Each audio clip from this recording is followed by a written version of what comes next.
হ্যাঁ, তো ভাই, টক্সিকের একটা ফুল ফ্লেজড টিজার চলে এসেছে, যেটা কিছুদিন আগে একটা বেরিয়েছিল। ওটা একটা ক্যারেক্টার ইন্ট্রোডাকশন ছিল, যেটা আমরা দেখেছি। তো আজকে সকাল 9:30টার দিকে ফুল ফ্লেজড টিজারটা চলে এসেছে। অফিসে ছিলাম আমি, তখন দেখেছি। এখন ওর জন্য ফিরে রিভিউ করছি।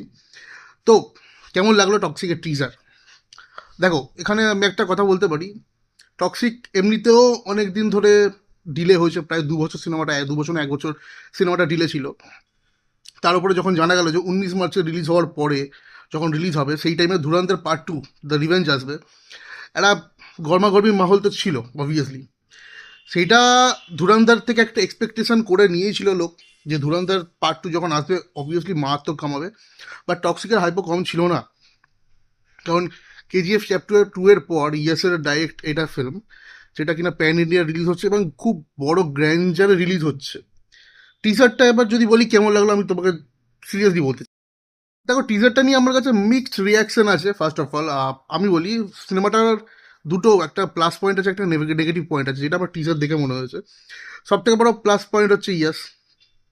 কারণ কেজিএফ এর পরে আসছে, বিগ ব্যাঙ্গার ভাবে আসছে কেজিএফ। এমনিতেও তার আগে অনেক সিনেমা দেখেছি ইয়াসের, বাট কেজিএফ 2 এর পরে প্যান ইন্ডিয়া লেভেলে ইয়াসের প্রচণ্ড বেশি ফ্যান বেড়ে গেছিল।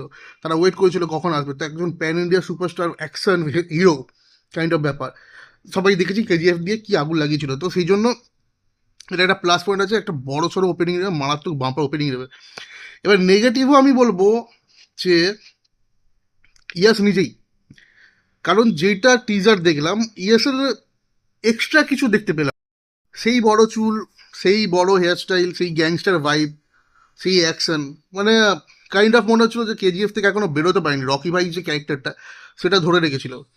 তো সেটার ক্ষেত্রে একটু ডিসঅ্যাপয়েন্টেড। হ্যাঁ, লাস্টের দিকে গিয়ে টিজারে যে ড্যাডি ইস্যু যেটা দেখা, মানে ড্যাডি হোম, আই থিঙ্ক দুজনের ডাবল রোল আছে, ইয়েসের বাবা আর ছেলে।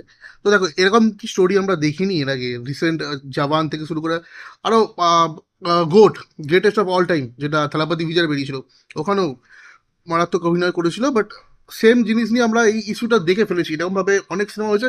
প্লাস তামিল, তেলেগু, মালায়ালাম এইসব জায়গাতে এগুলো প্রচণ্ড বেশি। তো একই স্টোরি নিয়ে কতটা কি এগোতে পারবে সেটা আমি বলতে পারছি না এখন। এখন ট্রেলারও আসেনি, টিজার অ্যাকচুয়ালি যে কাইন্ড অফ লুকিয়েই রাখা হয়েছে, বোঝানো হয়নি যে কিরকম হতে চলেছে স্টোরি বা কিছু। এবার সেকেন্ড যদি আসি, ফিল্মটাতে আমরা দেখেছি পোস্টারে অনেক কটা ফিমেল ক্যারেক্টার রয়েছে। নয়নতারা থেকে শুরু করে রুক্মিণী বাসন্ত আছে, তারা সুতারি আছে, কিয়ার আডবাণী আছে। তো গীতু মোহন দাস যিনি ডাইরেক্ট করেছেন, তিনি বলেছিলেন যে এখানে ফিমেল ক্যারেক্টারকে মানে নর্মালি যেরকম সিনেমায় দেখানো হয় ওরমভাবে দেখানো হবে। সেটাই যদি হয় তাহলে টিজারে অন্তত কিছু তো দেখাও তাদের গ্লিমস। পুরো সিনেমা মানে টিজার জুড়ে শুধু ইয়াস ইয়াস ইয়াস। একটা যে অ্যাক্ট্রেসের কোনো গ্লিমস দেখাবে কি ক্যারেক্টার বা দেখো, দেখায়নি অবভিয়াসলি, ভালো করেছে, হয়তো লুকিয়ে রেখেছে ট্রেলারের জন্য। বাট যখন এত ক্যারেক্টার আছে, কিছু তো দেখানো উচিত ছিল আই থিঙ্ক। সেটা আমার পার্সোনালি ওপিনিয়ন, আমার মনে হয়েছে।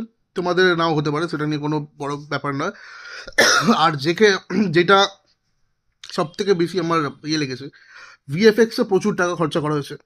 একটা বড় সড়ো বাজেট আছে, যেটা টিজার দেখে বোঝা যাচ্ছে। যেভাবে সেট ডিজাইনিং করা, সার্কাসের একটা অ্যাকশন সিন রয়েছে সার্কাসের মধ্যে, এটা একটা খুব মানে ভাইটাল প্লে করতে চলেছে। বা অ্যাকশন সিনস তো প্রচুর রয়েছে, বরফের ইয়েতে হেনা তেনা প্রচুর রয়েছে। বাট কোথাও না কোথাও ফেয়ারিটেল কাইন্ড অফ পিকচার কোয়ালিটি বা ভিজুয়ালসগুলো দেখাতে গিয়ে কোথাও না কোথাও একটু আর্টিফিশিয়াল লেগে যাচ্ছে।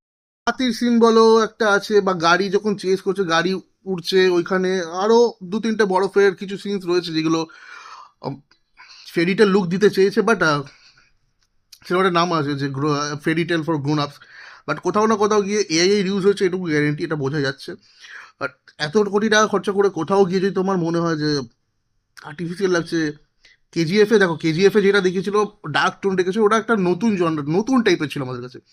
যেটা ম্যাড ম্যাক্সের ক্ষেত্রে ইউজ করা হয়েছিল, যেই পিকচার টোনটা বা কি এটা, যেটা ইন্ডিয়ান অডিয়েন্সের কাছে পুরো নতুন ছিল, যে ফার্স্ট ফার্স্ট অ্যাকশন সিকোয়েন্স হ্যাঁ তারা।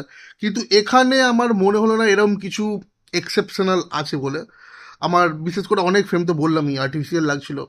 তো এটা আমার কাছে একটা খুব বড় ডিসঅ্যাপয়েন্টমেন্ট লেগেছে। আমি চাই না সিনেমা রিলিজ যখন হবে তখন হয়তো আরও বেটার হয়ে যাবে। কি বলবো, শুধু একটাই ভালো লেগেছিল যখন ইয়েসের ইন্ট্রোডাকশনটা হচ্ছিল, বলতে বলতে যে অনেক কি হয়ে গেছে এবার, পাঙ্গা বড়া है, মশলা বড়া है, তুম ছোড় দো, বল দো ইটস ওভার। তো ওই সিনটা বেশ বিল্ড আপটা ভালো দিয়েছে প্রথম থেকে। সিনটা যে একজন সিগারেট খাচ্ছে, ছাইটা কন্টিনিউ অ্যাস্ট্রের থেকে বাইরে ছাড়ছে, করতে করতে করতে করতে ইয়াস যখন এসে অ্যাস্ট্রোটা দিয়ে মারবে, মেরে দিয়ে ওর হাতটা নিয়ে ওখানে ছাইটা ফেলবে, ওই কাইন্ড অফ জিনিসটা না, যে it's till then it's not over, it's not over till I tell you something, কিছু একটা বললো, আমার নিজেও মনে নেই, সকালবেলা দেখেছি তো। তো আমি বলছি টিজার দেখার পরে আমি এখনো পর্যন্ত বলবো যে আমার ফার্স্ট চয়েস ধুরন্ধর পার্ট 2 হবে, রিভেঞ্জ। তারপরে হয়তো টক্সিকটা দেখতে যাবো। যদিও কতটা কি স্ক্রিনসের কি ব্যাপার থাকবে জানি না, কারণ ওদিকে জিও স্টুডিওসও ছেড়ে দেবে না, এদিকে এটা তো বলছি নর্থ ইন্ডিয়া সাউথ ইন্ডিয়া অনেক ডিস্ট্রিবিউটার অলরেডি বলে দিয়েছে, ওরা ইয়ে করে করে পোস্টার বার করে করে যে ডিস্ট্রিবিউশন শুরু হয়ে গেছে। তো কেজিএফ চ্যাপ্টার 2 এর teaser, sorry KGF chapter 2, Rocky ভাই, কি সিগার টিজারটা আমার কাছে একটা মিক্সড রিয়াকশন পেয়েছে। ট্রেলার আসুক, গান ফান কিছু তো বেরোবে, তখন দেখা যাক। দেখতে তো যাবো অবশ্যই, বাট টিল দেন তোমরা টক্সিকের টিজার কেমন লাগলো তোমরা কমেন্ট সেকশনে জানাও। টিল দেন ভালো থাকো, দেখা হচ্ছে খুব তাড়াতাড়ি একটা নতুন ভিডিও নিয়ে। চলো ta-ta, bye bye, take care.